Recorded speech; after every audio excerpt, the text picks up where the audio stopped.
Hello, viewers. Welcome to yet another edition of Have Your Say Presents The Reading Ravens. I'm your host, Bhaskar. Namaste. The book that we are going to talk about today is Freedom at Midnight, written by Dominic Lapierre, if I'm pronouncing it correctly, and Larry Collins.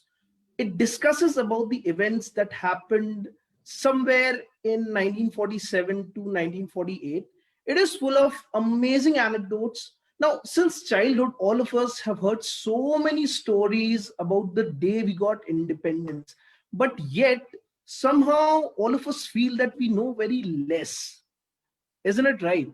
Now, to discuss more on this, we have someone with us who is very learned, very experienced, very versatile, very artistic, an ex banker by profession, a voiceover artist, and a voracious reader, Sri Alok Kulshrestha ji. Sir, good evening. How are you? I hope I have not missed anything. Good evening, Bhaskar, and thank you very much. I'm delighted to be with you on this show, dear. And also, thanks for those kind words that you have spoken about me. Thank you. But I Thank you so must much, say sir. that the accomplishments are rather exaggerated.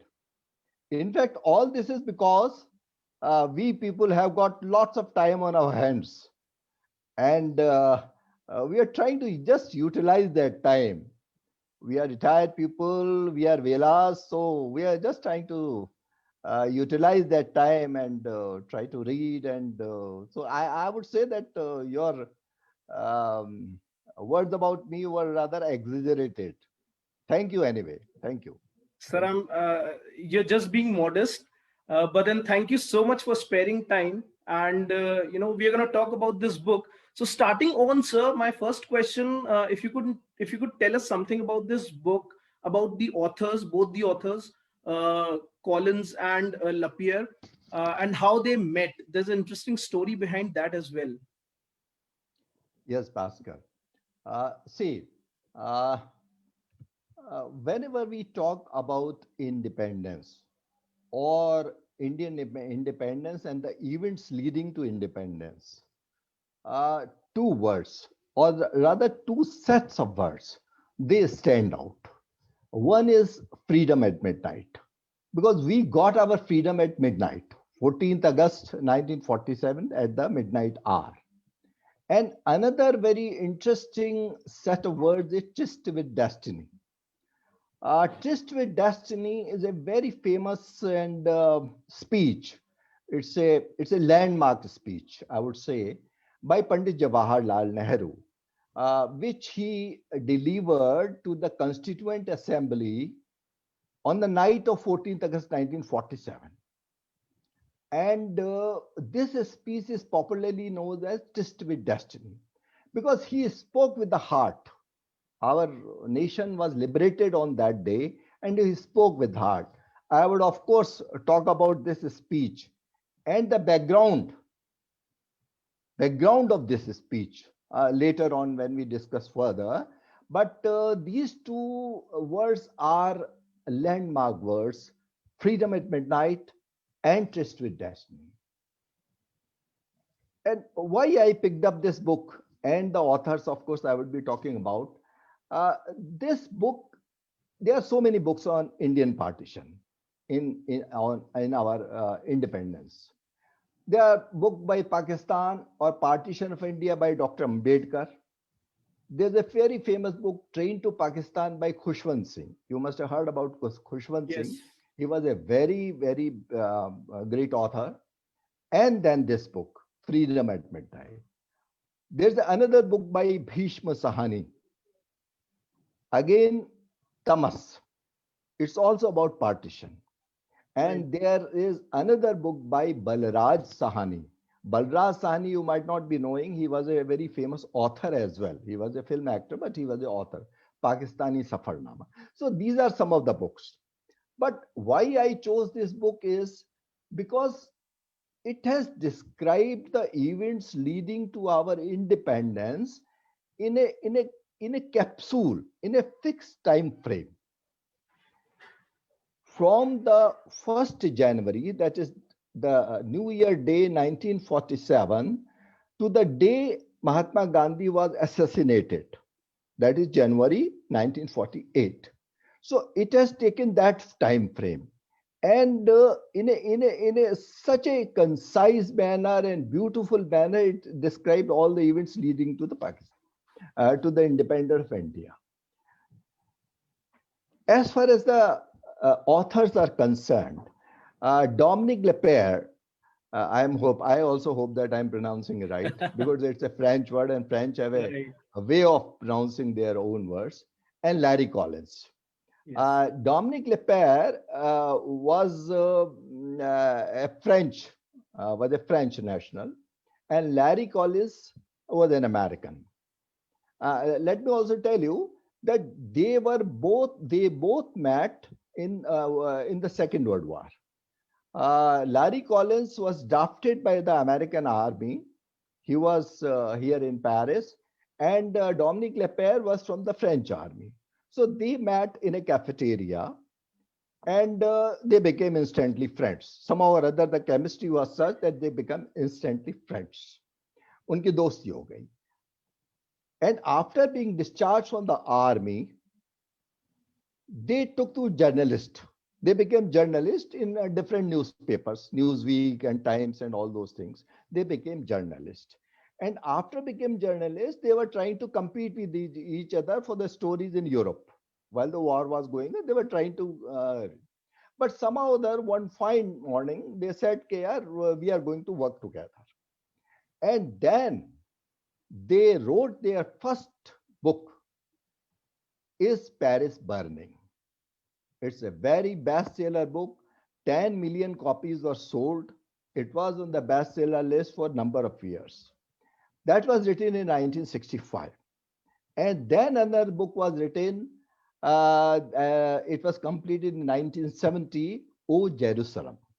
Is Paris Burning is a book about the liberation of Paris from the Axis forces by Allied forces, the US, America, and all these forces, Allied forces.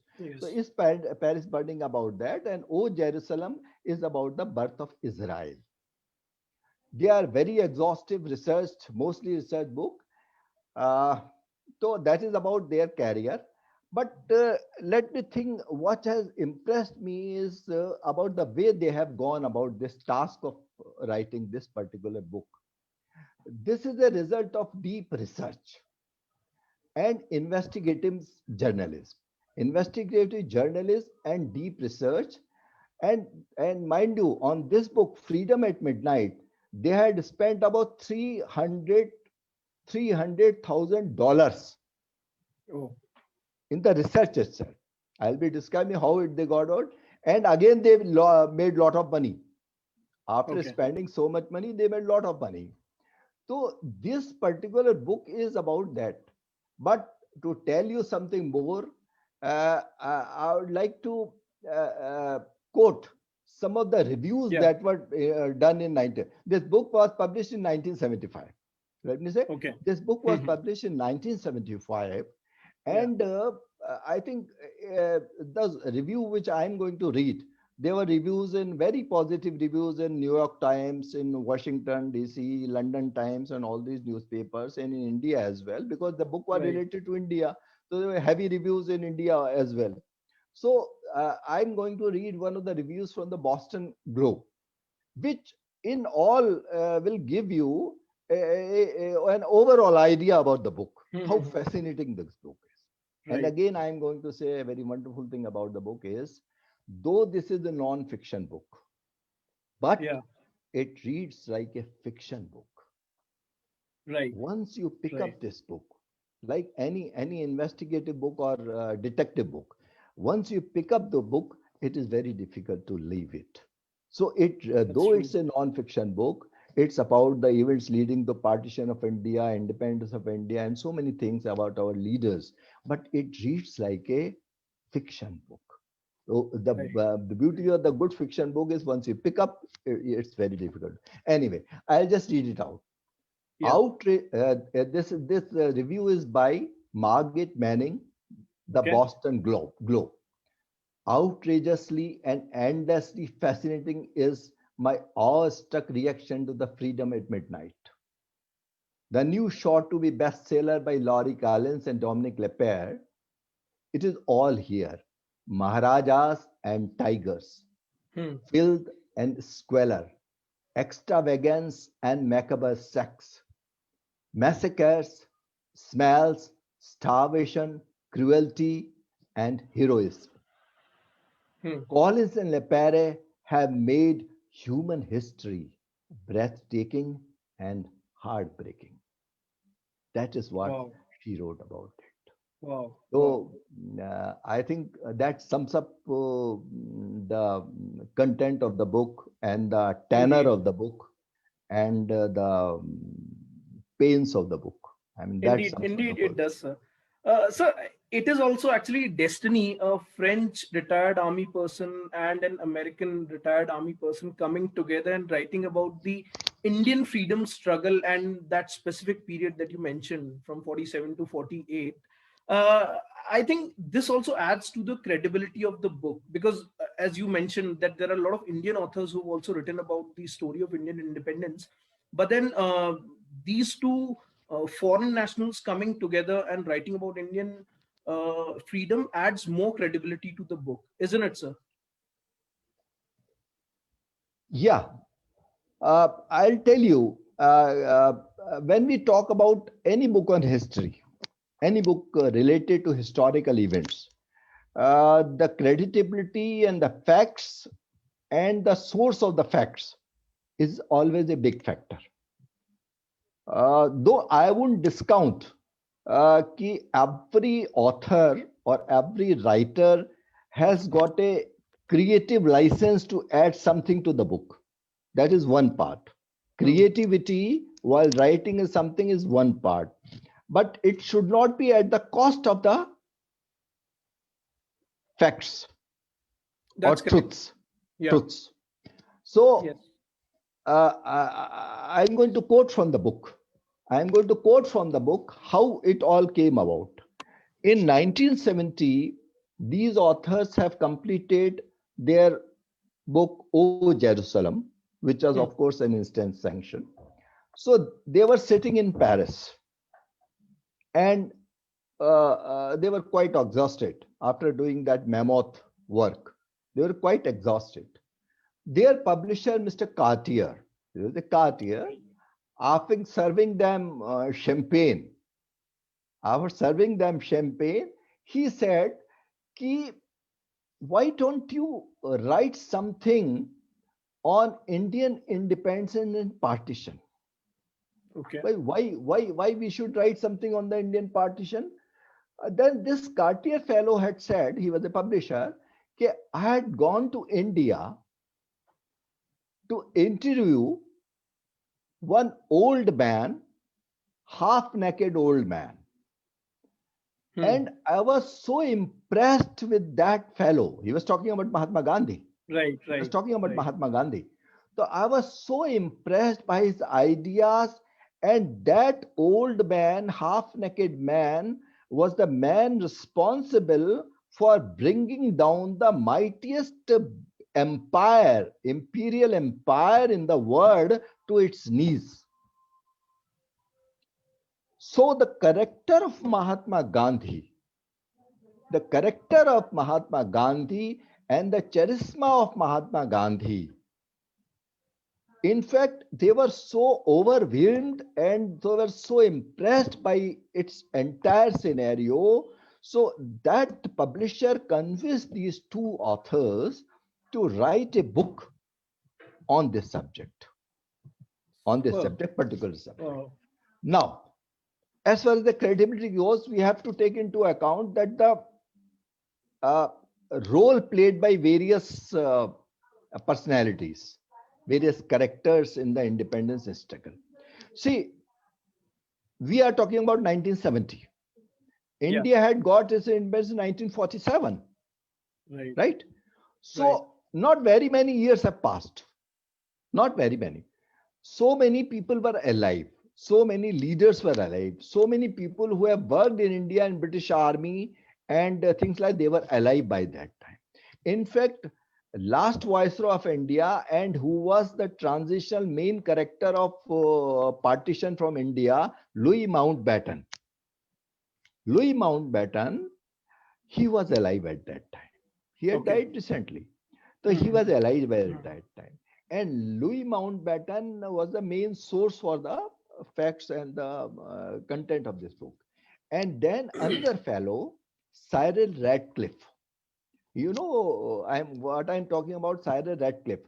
The LOC or the partition between India and Pakistan line, which divides India and Pakistan, it's called Radcliffe line. Okay. It's called Yeah. Radcliffe line. Today also. Yes. Today Yes. also, the division between India and Pakistan, it's called Radcliffe line. Because Cyril Radcliffe was a barrister from London and he was given the task of demarcating the boundary line between India and Pakistan. He was also alive at that time. So what happened? They went immediately after that meeting. These two fellows they went to meet Louis Mountbatten. Okay. Louis Mountbatten had his own frustrations. Mhm. See, in England, though he was a hero in India because Yeah. Yeah. he made this partition smooth, but in England he was not respected for this thing. Okay. He was he was accused of uh, closing the Indian chapter. Okay. Yeah. Though he did it very smoothly and without a single drop of British soldiers, British blood being dropped. See the beauty. Mhm. Yes. मतलब पूरी इस independence में एक भी British soldier की मौत नहीं हुई थी. मतलब सब ये हमारा नॉन वायलेंस का जो था and all those things it was so smooth. But in England he was not given that heroic or that regard or that credit for making this transition smooth. So That's interesting. Britishers के दिमाग में Louis Mountbatten की वो image नहीं थी जो हमारे दिमाग में थी उसकी. So Okay. what he was very skeptical about it. So Louis Mountbatten also wanted some book to be published which gives the gives him his due place in the history. Okay. Louis Mountbatten. Okay. Okay. Radcliffe was also there. Then Louis Mountbatten had a great memory and he had a great archives. He took Right. them to his own castle where Right. everything, every photograph, every facts, every letters by Nehru, Gandhi, and all these people, every record was kept intact. He was a very methodical man, Louis Okay. Mountbatten. He was a lord, he was a royalty, but he was a very methodical man. Or he was, I don't know whether you know that, he was supreme commander of Southeast Asia in the Second World War of Oh, Burma. superb. Louis Mountbatten, Okay. he Yeah. commanded the entire this Eastern conflict in Second World War. He was commander of that. So he Right. was a great warrior. He was a naval officer. So he was a Mhm. great warrior. So he had that records. So they were given the charge of that all that record. And Okay. then since he was a lord, he got permission from the Queen Elizabeth, who is Okay. the present queen now. Mhm. See, in England, there's a ban, there's a embargo that before 50 years, the official secrets cannot be shared with the public. Okay. Okay, Okay. in official secrets in India, we also have something like that. So in Yes. England, there Yes. was an embargo. Then before 50 years, you cannot share the official secrets. But Louis Mountbatten got permission from Queen, special permission for this, that all the records of the Britishers of those pre-independence time were made available to these two authors. That's interesting. Then they came to India Yeah. because these Okay. people were so they met Indira Gandhi, Yeah. who made available her all this our archives in the Teen Murti Bhavan. Teen Yeah. Murti Bhavan, we have a museum and all related to it, and Yes. other in the other museums and things like that. to all our archives. And then what they did, he advised them to publish a newspaper item in the newspaper.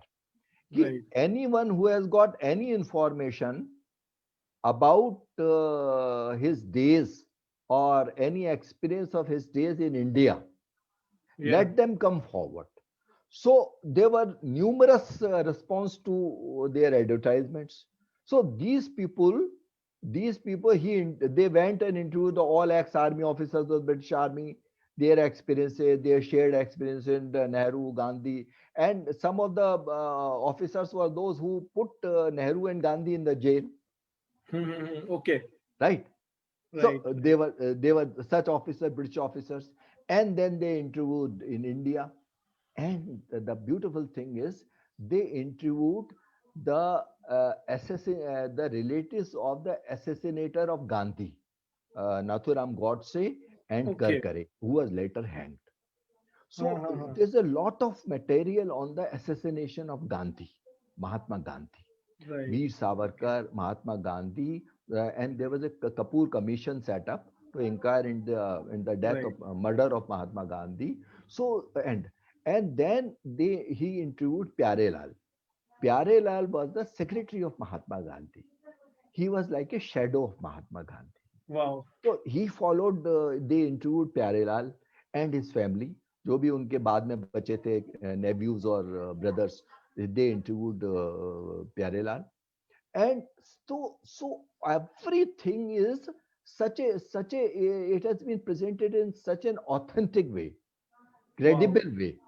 Yes. And not only that, at the end of the book they have given sources of each Okay. and every event, each and every photograph that has been incorporated in the book. So it is such a comprehensive thing. They have given sources for everything. Right. So Right. Right. I would say that by and large, the facts or the content of the books are quite credible, authentic. Of course, Right. I can't discount the creative license which every author has of describing things in a way which appeals to the author. But Yes. that is, of course, there. You can't discount that. But by and large, the facts and content presented in the book are in a beautiful. Indeed, indeed, sir.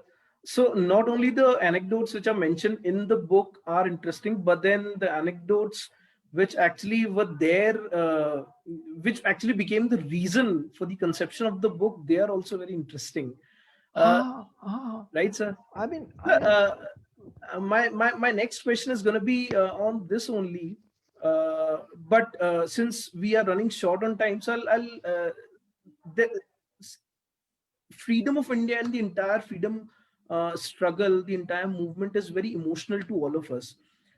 So we know a lot of emotional stories full of selfless sacrifices, and there are a lot of leaders. But then there's one story, one aspect of Indian freedom which is not discussed. Or rather, I should say, which is not as popular as the others, is the reaction of the princely states, right, towards independence. So I would request you to throw some light on that briefly, sir.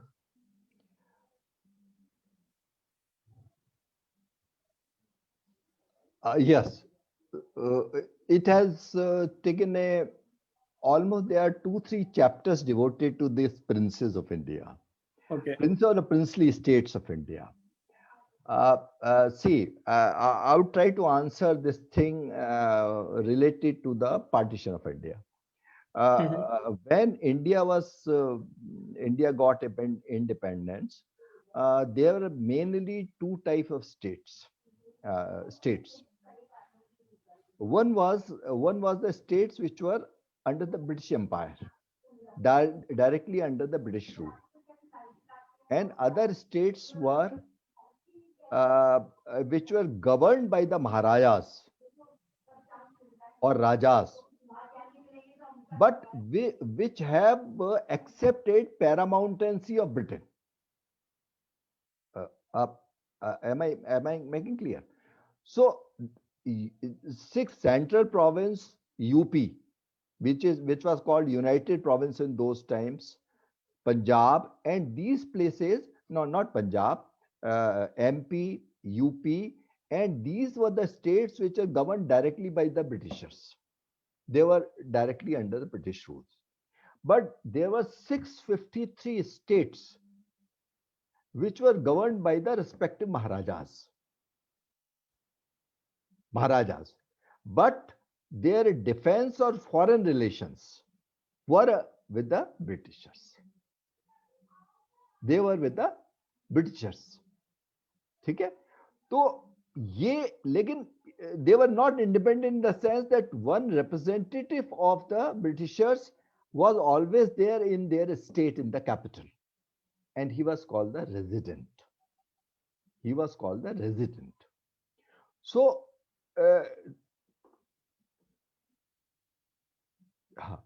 so what happens? These were 653 states. Like for example, I'll give you Jaipur, Jodhpur. The entire Rajputana was not under direct British rule. The Jaipur Maharaj or Jodhpur Maharaj or Bikaner Maharaj, they were ruling their states. But they had acknowledged and accepted the sovereignty or the paramountcy. It was called paramountcy. Word was used, paramountcy of Britishers. Overall, they were under the umbrella of Britishers.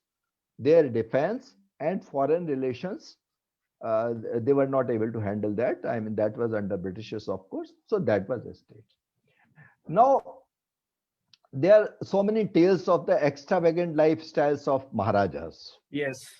The main are Maharaja of Patiala, Maharaja of Kapurthala, and if you are interested, I'll give you the name of the book, Maharaja by Diwan Jarmani Das.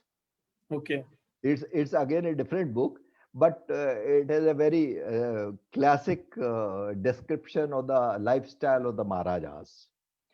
Their extravagant lifestyle, their wives, their concubines, their caps, polo, golf, and all those things. I mean, so many wives and all that. Maharaja Patiala was the chairman or head of the Chamber of Commerce of Princes.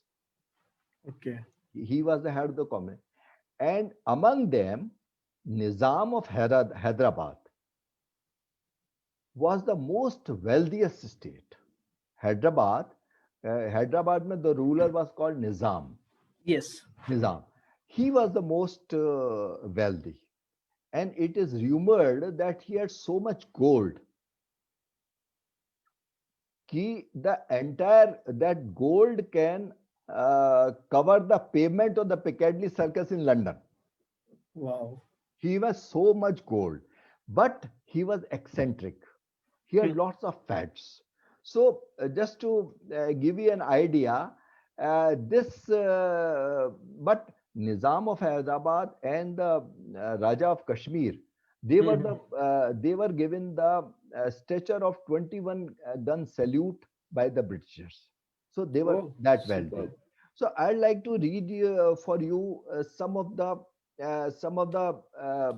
eccentricities, which are very interesting and which are described in the book of Nizam Hyderabad. Otherwise, also these are very famous. I mean, wherever you talk about Nizam of Hyderabad, and Nizam of Hyderabad did not accept Indian independence. He said, I want to be independent at the time of partition. Yeah, okay. Hyderabad was one state and Kashmir was another state, which said, nah, we will not go to Pakistan and we will not go to India. Okay. And of course, the role of Sardar Bhai Patel, I would discuss this later. It's again a different story. But now we are talking about the extravagant lifestyle and the fads and eccentricities of Nizam of Hyderabad. So he said, nah, I would be independent. Maharaja of Kashmir also said, I am going to be independent. So I read out for I mean, it will be interesting to see the eccentricities and fads of him. For two of India's states, two princes enjoying the supreme honor for 21 gun salute. Both states were enormous, Kashmir and Hyderabad. Both states were enormous, both were landlocked. There was no seaport. Both had rulers whose religion differed from that of the vast majority of their subjects. See, Hyderabad, the population was Hindu. and Right. their ruler was Muslim. Yeah. In Kashmir, the population was Mohammedan and the ruler was Hindu. Right. So, both rulers carried the same dream to convert their states into wholly independent states. So, this his exalted highness, most faithful ally of the British Crown, the seventh Nizam Hyder, was surely the most bizarre. How he was bizarre? He was a frail little old man of 5 feet 3, weighing barely 90 pounds. He lived in constant dread of being poisoned by some jealous courtier and was Okay. followed everywhere by a food taster, whom he Okay. obliged share his unwearying diet of cream, sweets, fruits, betel nuts, and a nightly bowl of opium. Wow. The Nizam was the only ruler in India entitled to the appellation of Exalted Highness, a distinction conferred on him by the grateful Britain in recognition of his 25 million pounds Okay. contribution to the war chest of India, the war chest in World War II.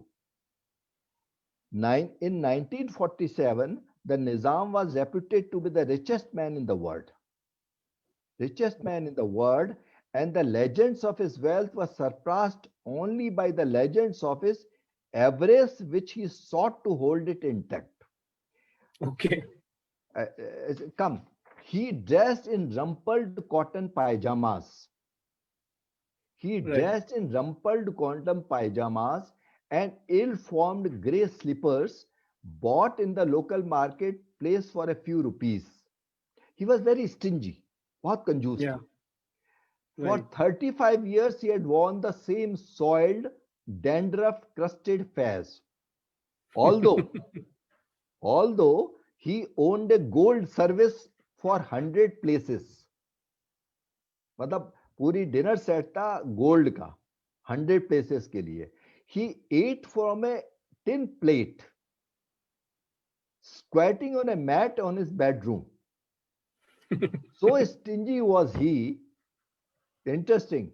So stingy was he smoked the cigarette stubs left behind by his guests.